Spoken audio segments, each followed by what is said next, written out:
More breaking news to tell you about. We're now learning the man connected to the rental of the Cybertruck that exploded outside of the Trump Hotel in Las Vegas is a U.S. Special Forces soldier. Surveillance video shows the moment a Tesla Cybertruck exploded. Police say the driver detonated a combination of fireworks, gas tanks, and camping fuel. The FBI now working to figure out whether this was indeed an act of terrorism. The driver was killed and at least 7 people were injured. And CNN's Natasha Chen joins us now from Las Vegas.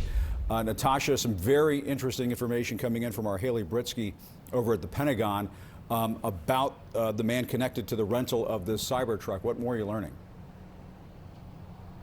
Right, Jim. Well, Haley has confirmed in just the last few minutes that he is an active duty U.S. Special Forces soldier assigned to 10th Special Forces Group, according to 4 U.S. officials, that he holds the rank of Master Sergeant, a senior enlisted rank, these officials said.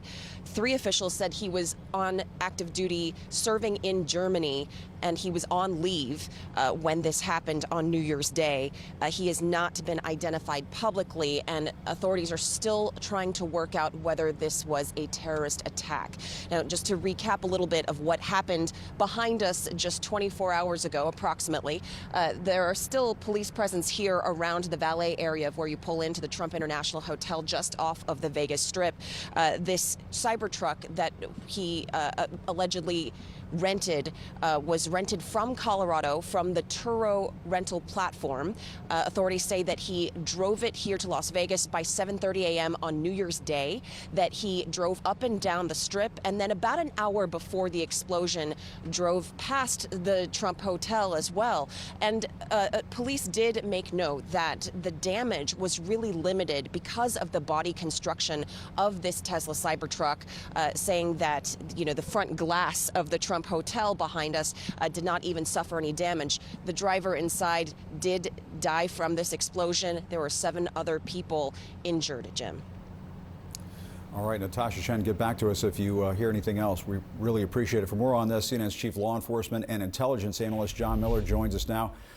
John, let's start with this new information coming in from our Haley Britsky over at the Pentagon. How shocking is this that this was an active duty soldier? You know, to me, I mean, the fact that this was a U.S. Special Forces soldier assigned to the 10th Special Forces Group, I mean, that tells us that this individual had some expertise if he is indeed the person who was inside the Cybertruck in addition to renting it. Well, this is information we first reported last night, that he was a U.S. Special Forces operator.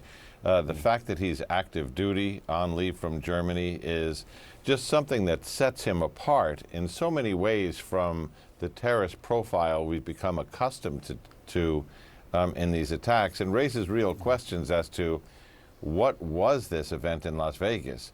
Was it an attack on the building? Was it a calculated suicide? But his training for a 36-year-old, 19-year veteran, active duty U.S. military Green Beret, special operations training, risk management and vulnerability certification, intelligence operations.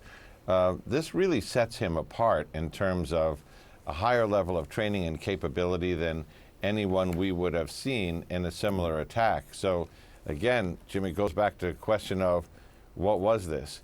The idea of getting the Elon Musk signature car and bringing it to the gold Trump sign in Las Vegas, driving from Colorado Springs. It really suggests he's trying to send a message with visualization, but he allegedly, if he is the same person whose body was found in that car, they still haven't been able to identify that body, but they know who rented the car. If he is the individual inside, apparently he chose to press that detonator and then remain inside as this conflagration went out.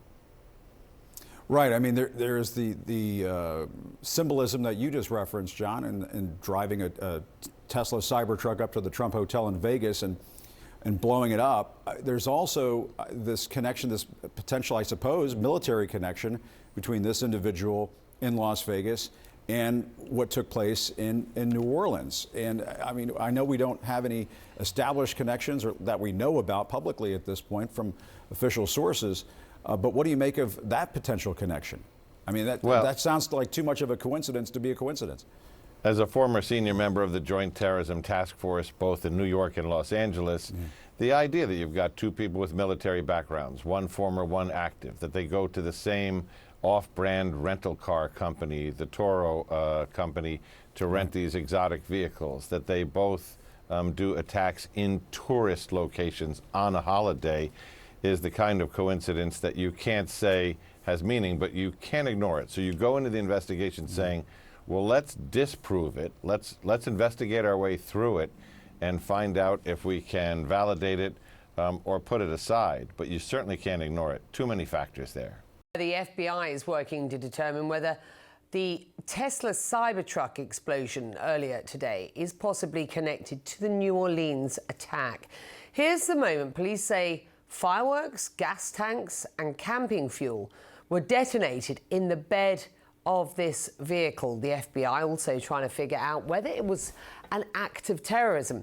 Local police spoke to the glaring possibility of a connection between Trump Tower and the car produced by Elon Musk's company. Well, I mean, it's a Tesla truck, and we know that Elon Musk is working with President-elect Trump, and it's the Trump Tower, so there's obviously things to be concerned about there, and that's something we continue to look at. The fact that this was a Cybertruck really limited the damage that occurred inside of the valet because it had most of the blast go up through the truck and out. In fact, if you look on that video, you'll see that the front glass doors at the Trump hotel were not even broken by that blast. CNN's Veronica Miracle has more details on the investigation for you. Our John Miller is telling us he has spoken to multiple law enforcement officials who say that the driver of the Cybertruck has a military background. Now, law enforcement officials say they know the name of this driver who died in the explosion, but they are not going to be releasing the identity of that driver until they notify the next of kin. We understand that this driver was in Las Vegas for about an hour driving around the Strip before pulling up to Trump Tower before that explosion happened. And authorities say the driver rented the Cybertruck in Colorado via the Turo app before driving down to Las Vegas. Video released by law enforcement shows explosives that were contained inside the truck, which included fireworks, gas tanks, and camping fuel, and all of that was connected to a detonation system that was controlled by the driver. And the sheriff pointed out, which is really incredible, how the Cybertruck actually contained the explosion. The way that it was built forced the explosion to go upwards instead of outwards, which meant that the glass from Trump Tower was not broken, and 7 people nearby were injured, but with minor injuries. All of them are okay. They've all been released from the hospital. The driver did die, and Las Vegas police believe that this was an isolated incident. They are not yet willing to say if this was, in fact, connected to what happened in New Orleans, but it is quite unusual that both the drivers in these incidents rented their cars from Turo. We do have a statement from Turo, and they said they're cooperating with these investigations, but they also said that neither of the drivers had criminal backgrounds, which would have flagged them as security threats.